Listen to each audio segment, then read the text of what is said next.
Hey, what's going on, everyone? I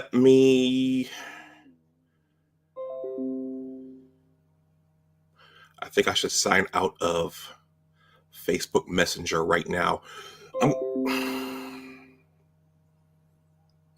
No, that's Instagram. And Meta owns Facebook and Instagram.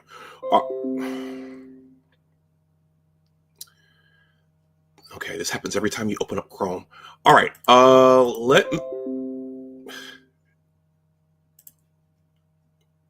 hopefully that's the last one. All right,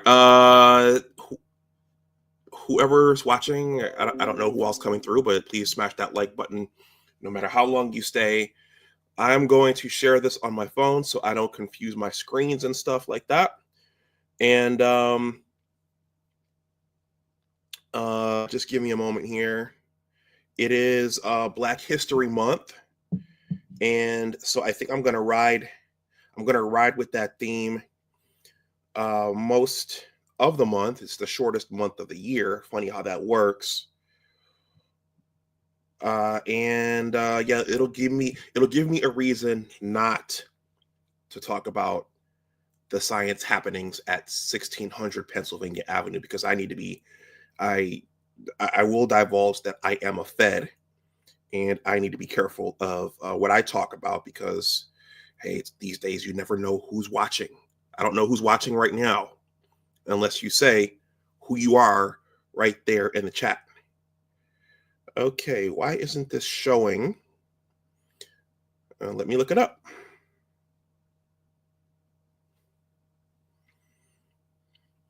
I hope everyone is having a good week thus far. Okay, there's George. George is live. I'm live. Okay, create post. Okay, so tonight we're going to do a little bit of science history, a little bit of Black science history. Shout out to Ray Alexander. Me and Ray Alexander, we don't talk much these days, but I was going to go,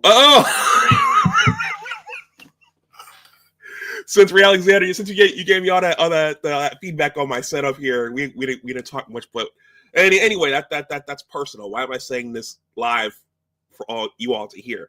All right, let me share this on my largest platform, my original platform. Okay, and then I'll get started. So we're going to do some Black history, some science Black history. There's so much talk about what's wrong with the FBA, Black community, the freedmen in the United States today. So we're going to take some time to talk about one of our great scientists and what was once good about the freedmen. All right, we're going to talk about George Washington Carver and his contributions to science. Talking about George Washington Carver. And I hope not to belabor it. Normally, I was really doing these live streams on Saturday morning, but I'm going to take, for this month, I'm going to take some of the Saturday mornings to do some more imaginative Black history streams on my original channel. That's why I'm live here on a Wednesday night. Okay, George Washington Carver. Okay.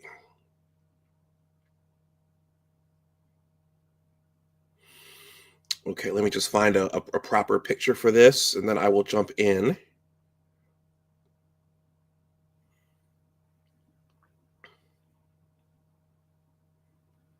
Okay, let me just return this text message here. I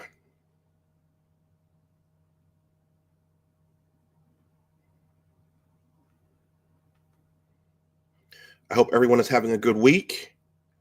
There's a lot going on in the country right now. A lot of people are stressed here in the nation's capital and throughout the country. So I hope you all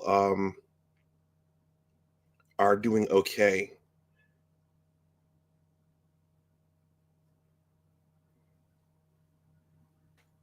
All right, that's enough dead space.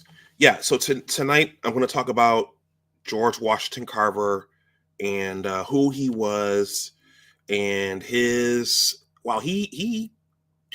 invented a lot of things and created a lot of products with his knowledge of agriculture and botany. And so I'm gonna talk a little bit about his history, his contributions, and then let me pronounce my words.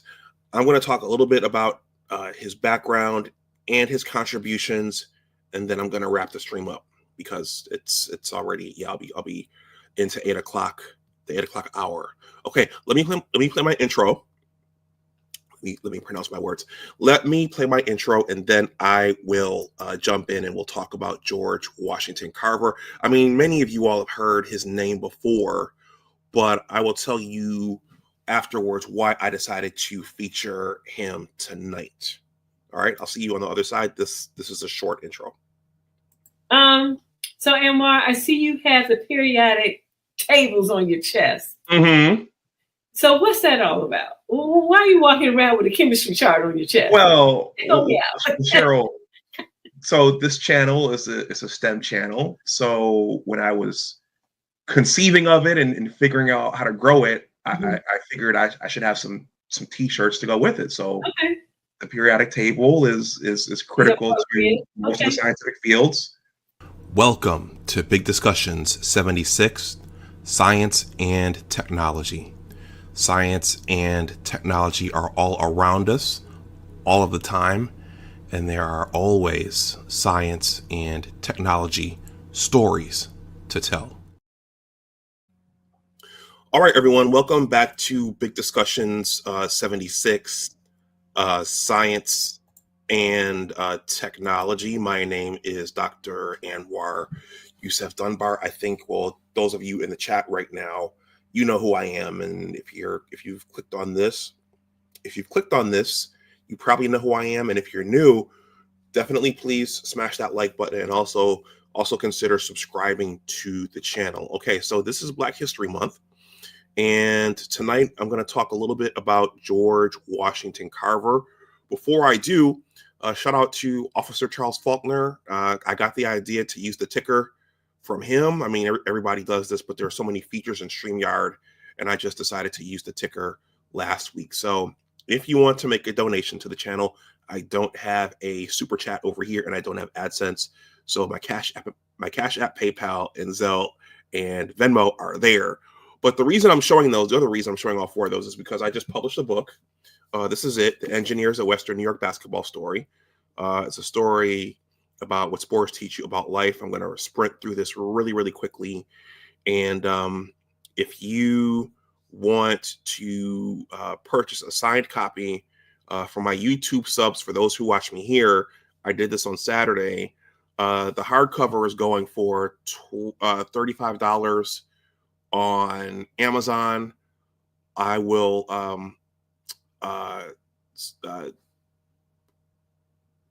sell it at a sale price of $25, so I'll take $10 off. And then the paperback is going for $27 on Amazon, and I'll sell that to you guys for $20. So but just make sure you send me your mailing information as well. You can look, well, here's how you can contact me off screen.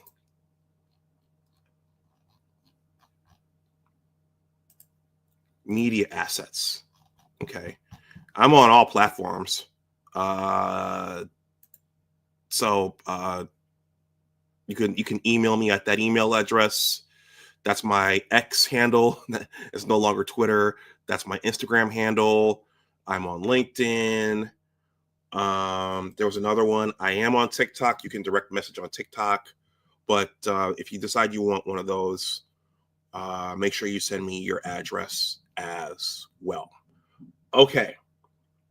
Black History Month, science, George Washington Carver. So I attended a church service on Sunday, and as many of you know, during Black History Month, oftentimes they do reenactments at the services. Okay, and so on Sunday, they did a reenactment of George Washington Carver.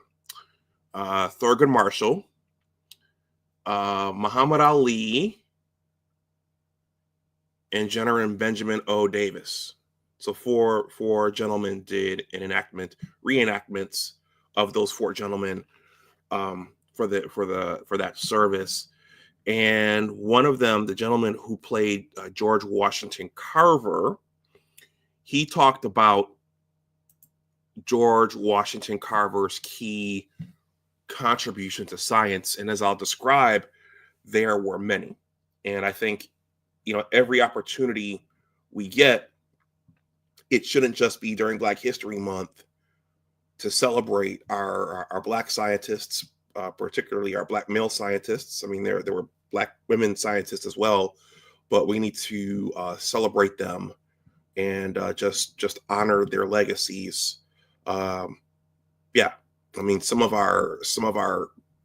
the inventions in this this country that we take for granted, the inventions, the scientific breakthroughs, many of those were created and founded by Black scientists and STEM professionals.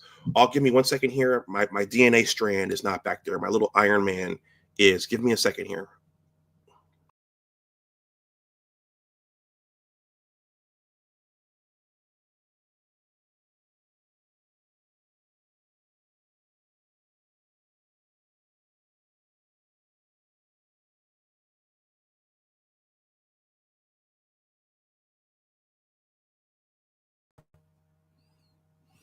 All right. When you're a scientist, consistency is a big deal. And when I do these shows, I want my DNA strand back there in the distance. Salute to, so Michael says, good evening. Ray Alexander says, greetings, Dr. Dunbar in chat. Ray, AB Media, the Black Manosphere's political pundit, rocking the suit, says salute. And he says, yep. And way more than just peanut butter. You know what, AB? One of the references I read said he did not actually. He was not the actual inventor of peanut butter. No, I don't know. It depends on who tells the story. He was known as the Peanut Man, okay, but he was not. According to what I read, he wasn't necessarily the inventor of peanut butter. Okay, so I just wanted to highlight him tonight because, his contributions were many, and he was a botanist. That was his actual background. He goes back to Tuskegee University. Booker T. Washington recruited him to be a faculty member at Tuskegee. Now it's Tuskegee University. It was the Tuskegee Institute. And, depending upon which family you come from and which community you grow up in, you don't really know the significance of these institutions, of these historic institutions. And things have changed since the 1960s and social integration. But our greatest scientific minds used to, for the most part, matriculate through our HBCUs. Okay, so but even before that, as I'll describe, his own education. He was from Missouri originally. He got his education. I think his bachelor's and his master's from Iowa State. So he was out in the breadbasket of the United States, getting his education, and then he went and became a faculty member at an HBCU.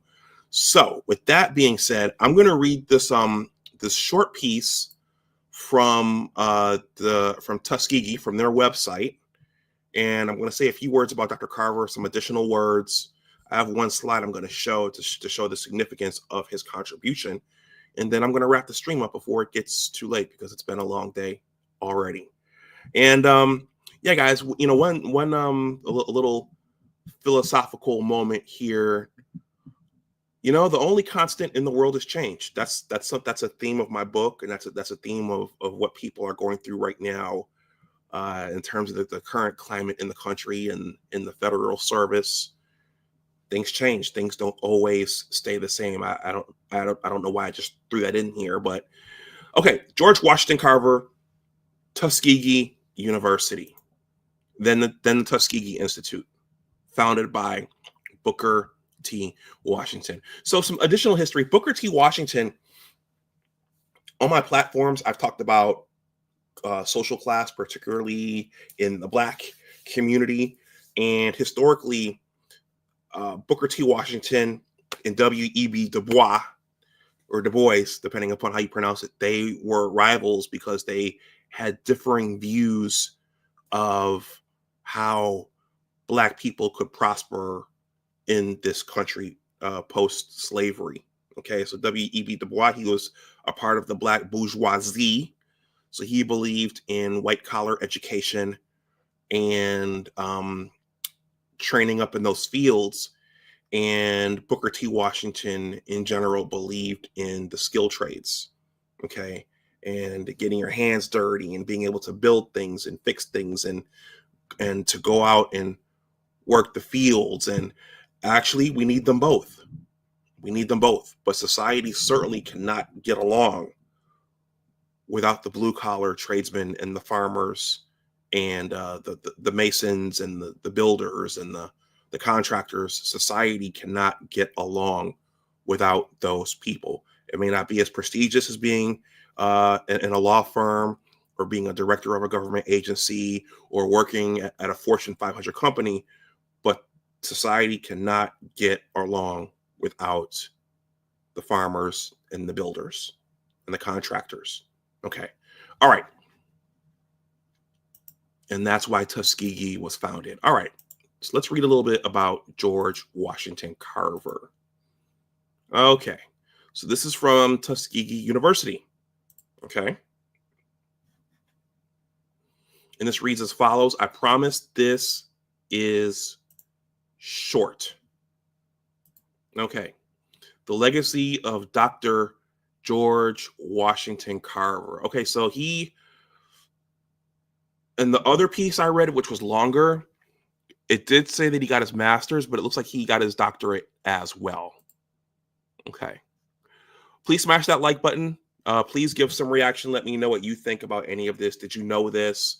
I know that as a Gen Xer, his name came up in school and it came up at church programs. So I don't know if kids are getting this today, but I mean, I might not have understood everything at that time, but George Washington Carver's name certainly came up when I was a youngster. All right, let me blow this up a little bit.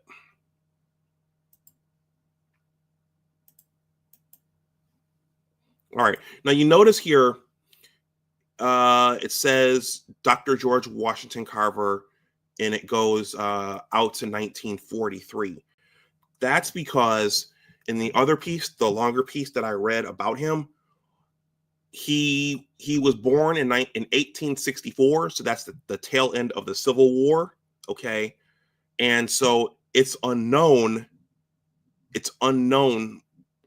the year in which he was actually born.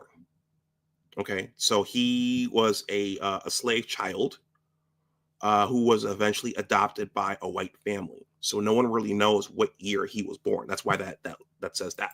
All right. As a botany and agriculture teacher to the children of ex-slaves, Dr. George Washington Carver wanted to improve the lot of the man farthest down, the poor, one-horse farmer at the mercy of the market and chained to the land, exhausted by cotton.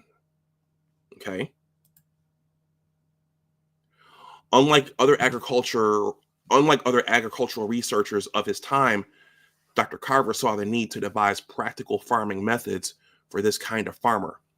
He wanted to coax them away from cotton to such soil-enhancing, protein-rich crops as soybeans and peanuts, and teach them self-sufficiency and conservation. Dr. Carver achieved this through an innovative series of free, simply written brochures that included information on crops, cultivation techniques, and recipes for nutritious meals. He also urged the farmers to submit samples of their soil and water for analysis and taught them livestock care and food preservation techniques. Okay, I'm going to show this slide really quickly just for context. So apparently what I'm gleaning from all of this is that, as many of you all know, during slavery in the United States, cotton was the key crop. I mean, I'm sure they grew other things down south, but cotton was the cash crop for the Confederate South. And so, as a scientist, what I'm gleaning from this is that it sounds like cotton basically drained all of the nutrients from the soil. Dr. Dunbar, what does that mean? Thank you for asking. I have a slide. So if you look at this slide here,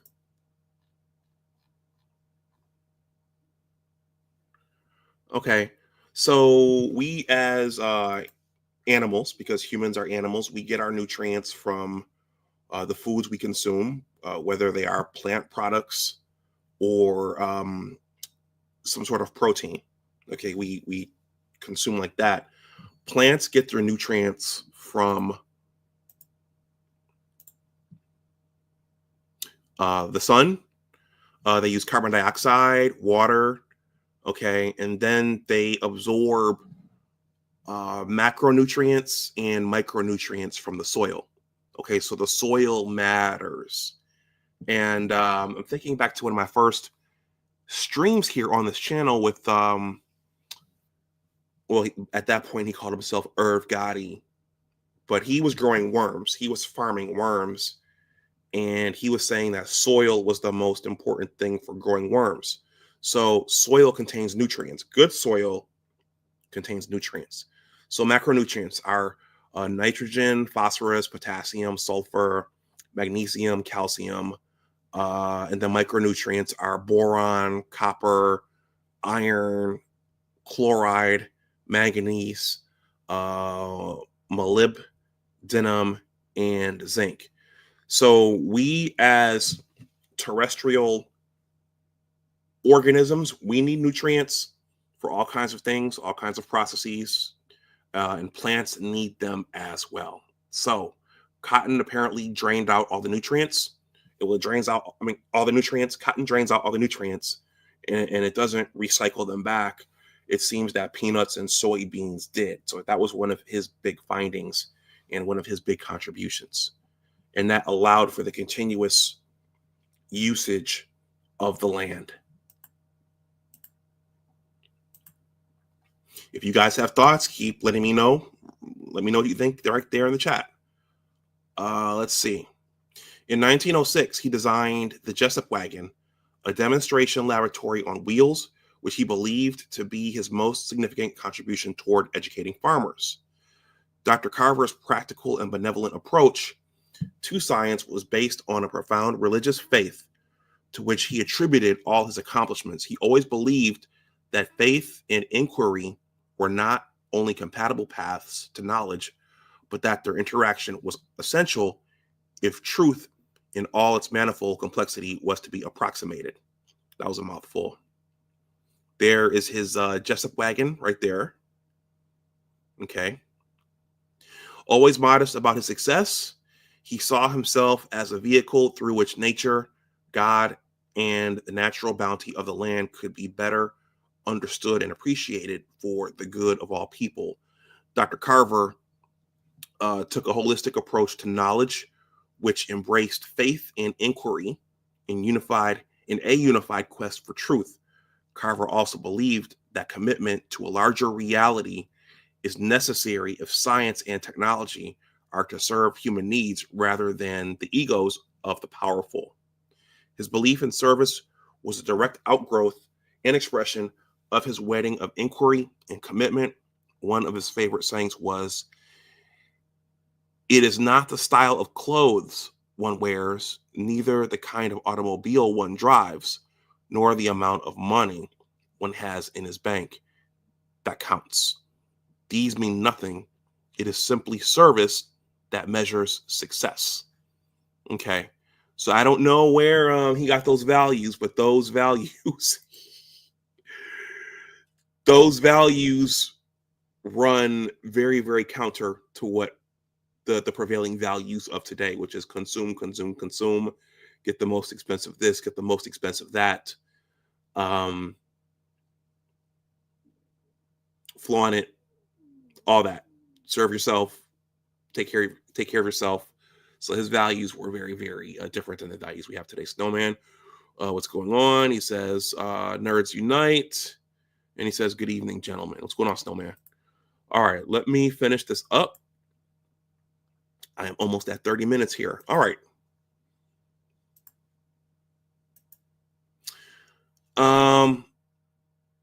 Okay, our nation currently agonizes over questions about ethics and society in the wake of egregious moral abuses in our public and private lives. The life of Carver reminds us that such abuses will continue until we reunite ethical and technical reasoning in the context of a profound faith that holds all inquiry and action accountable. Accomplishing this in the midst of so much diversity will not be easy. We can, however, approximate it if we act on the belief in a common humanity, which binds us together despite our differences of race, nationality, and culture, in common destiny that can be secured only if science and technology seek to serve broad and deep societal needs. At Tuskegee University, we continue to commit ourselves to inquiry and commitment, faith and knowledge, truth and service, scientific and technical competence, and ethical maturity. Such is the imprint of Dr. George Washington Carver upon us. Okay, so something dawned on me as I was reading that. I don't think he wrote that last part. I think Tuskegee did. All right, let's take a quick look at his chronology, and then his we'll just take a quick look at his peanut products and his sweet potato products. So he was big on peanuts and sweet potatoes. All right. So the chronology.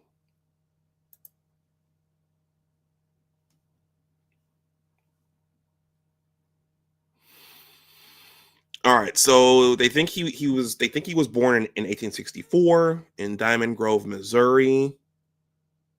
Okay.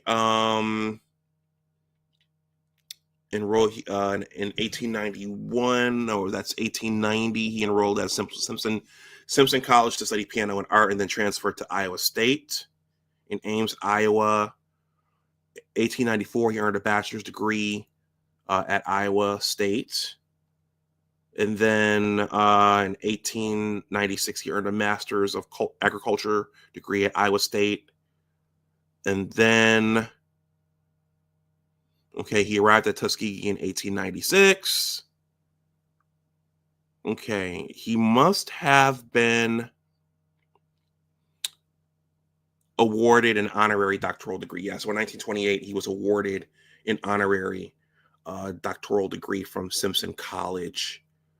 Okay, I'm not going to read over the rest of this. This link is below in the description box. We're going to take a quick look at some of the products that he created, and then I'll wrap the stream up. Let's go back. Okay, so these are the Carver peanut products. So this reads, Dr. George Washington Carver's work resulted in the creation of more than 300 products from peanuts, contributing greatly to the economic improvement of the rural South. Okay, so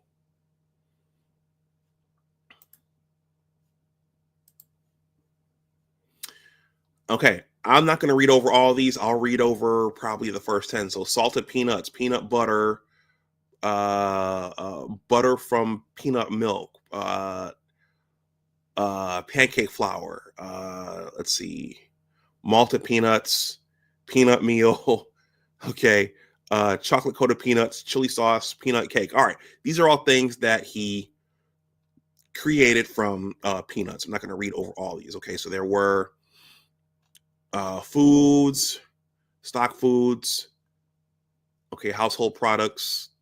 So he created laundry soap from peanuts, I guess.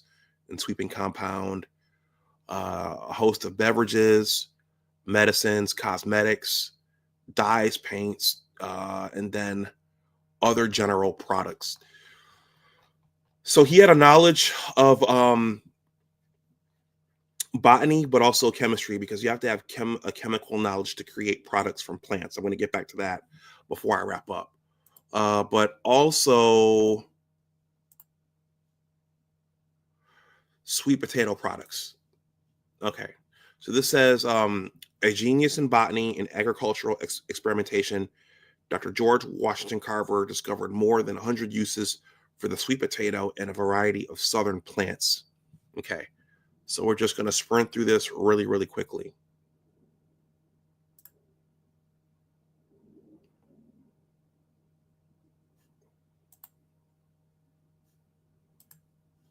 All right. So foods, flour, starch, sugar, molasses, mock, coconut, tapioca, vinegar. This all came from sweet potato. Let's see. Egg yolk. Okay, chocolate, dry potatoes, dry paste. Let's see. Stock foods, stock food meal, hog feed, general stains, dyes, paints, medicine, alcohol. Okay, so all these things were created from sweet potato, or sweet potato increased the or the optimized the usage of, or optimized the creation of these products, or the usage of these products. All right, let's see. I am going to say one other thing. Both of these references are in the description box in case you guys want to read them. But there was something interesting in this one.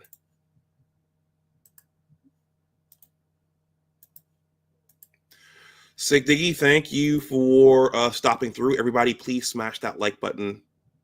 I am almost at the end here. This one is much longer. There's a picture of Dr. Carver as in, whoops, let me share my screen.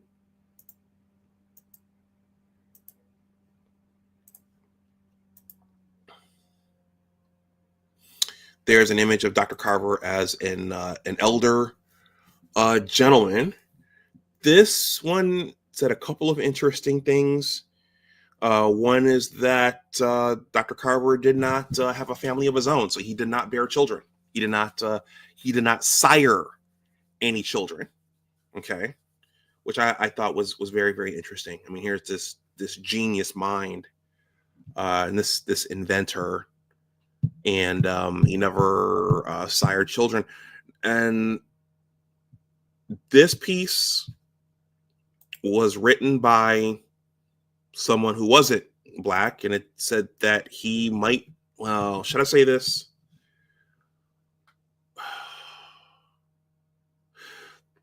In this piece right here, the writer said that he might have been bi. Okay. And as I was reading that, I was thinking, I don't know why would that be important to highlight in this piece about him? Yeah, Sick Diggy, there it is. There it is. This piece said that he might be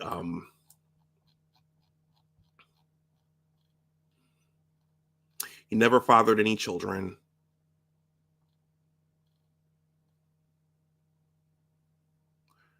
And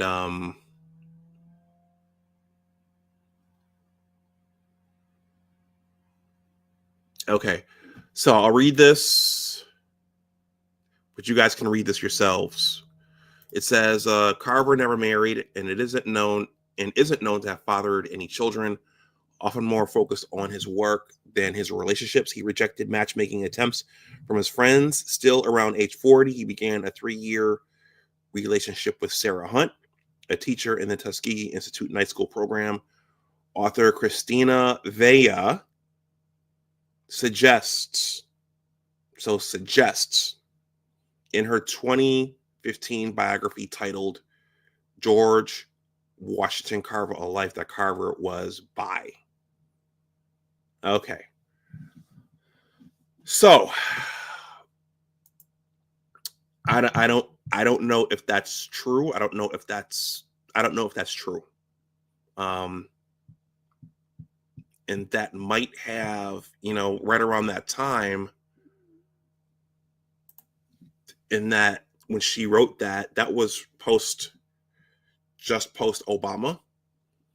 And let's just say certain things became popular at that time.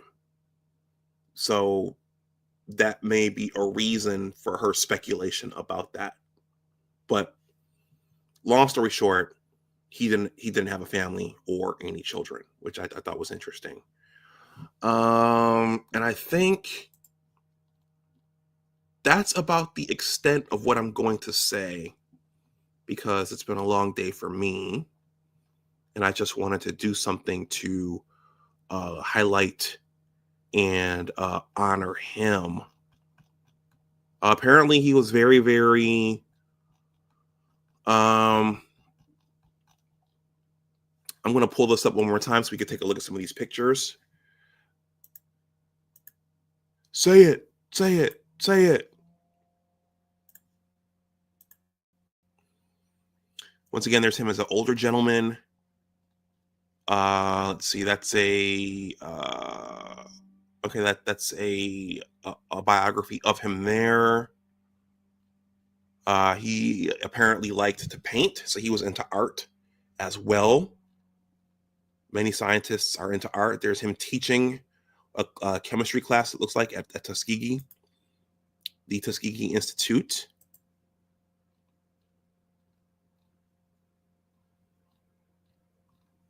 And apparently he was pretty close with Henry Ford. Okay. The founder of the Ford Auto Company, and the inventor of the Model, was it the Model T? And there's a national monument in Diamond, Missouri.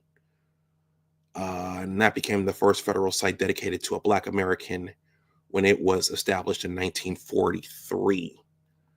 Okay. So that's a little bit about George Washington Carver. Some of his quotes are listed out here. Alonzo Hall, the All-Star Advisor, thank you for stopping through. I'm going to end with, because I'm at 38 minutes, I'm going to end with, there's a poem in that Tuskegee piece that I think is worth capturing, because they said it was one of his favorite poems. In poems and art, that's important, because sometimes those help us through our lives.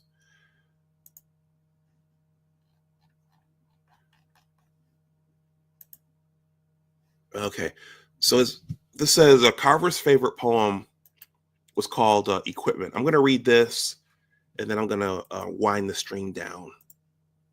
Okay.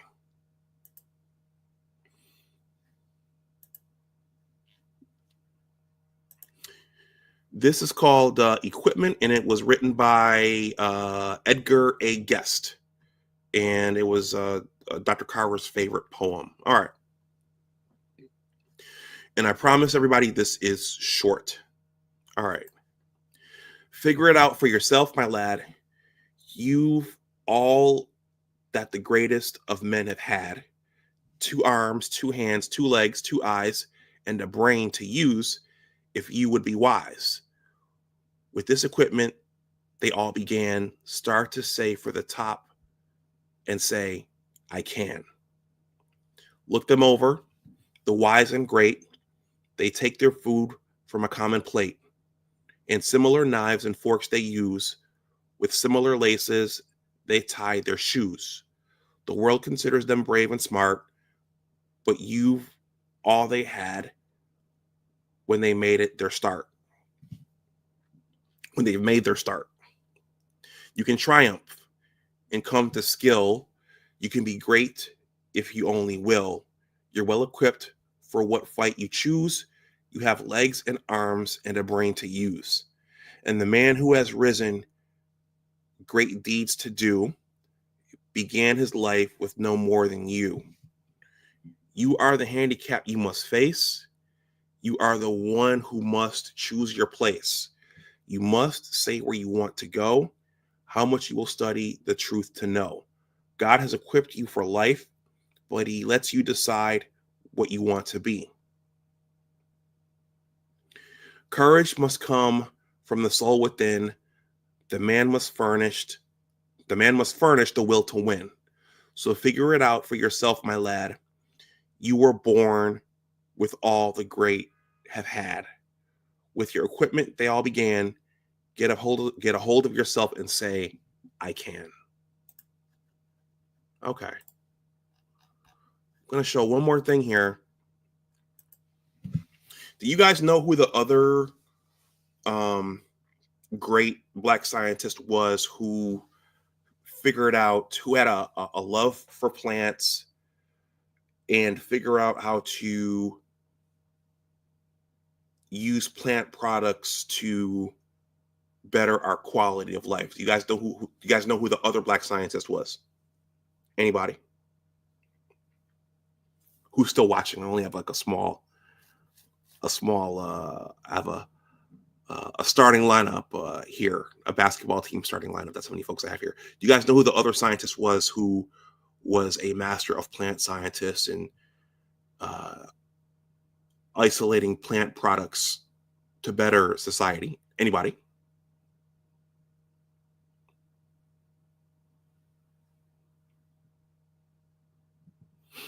Going once, going twice, 3 times, 4 times. All right, I'll give you the answer. The answer is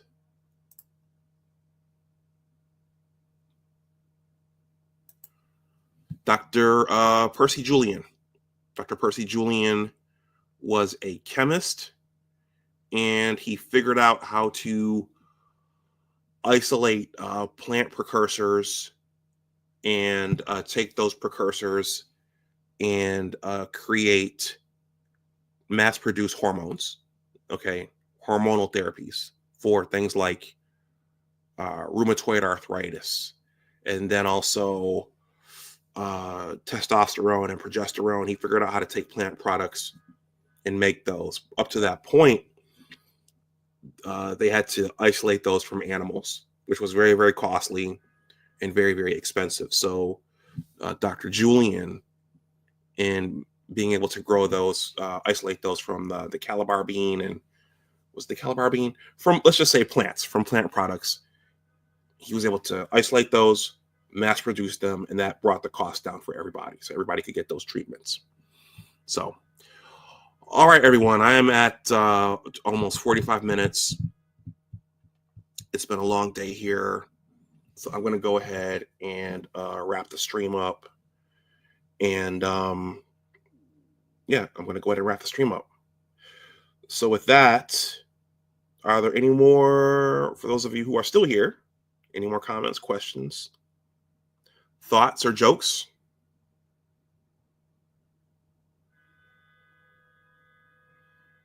Any more comments, questions, thoughts, or jokes? Anybody?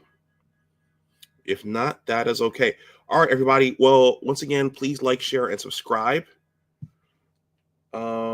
Share this with somebody. Hey, if you know a young person, particularly a young Black male, make sure you share these types of stories. You know, you become what you see. You know, you aspire to what you see around you. And if you don't see stuff like this, then you never know that you can be that. So, and as I said in the opening, there's a lot of bad for us to talk about right now in the Black community, but we also have to remember our great contributors and our great thinkers and our great inventors. So with that, everybody, enjoy the rest of your night. I'll talk to you the next time. Please like, share, and subscribe. As always, remember that your attitude determines your altitude. Always try to do your best. Take care, and I will talk to you the next time. Bye-bye.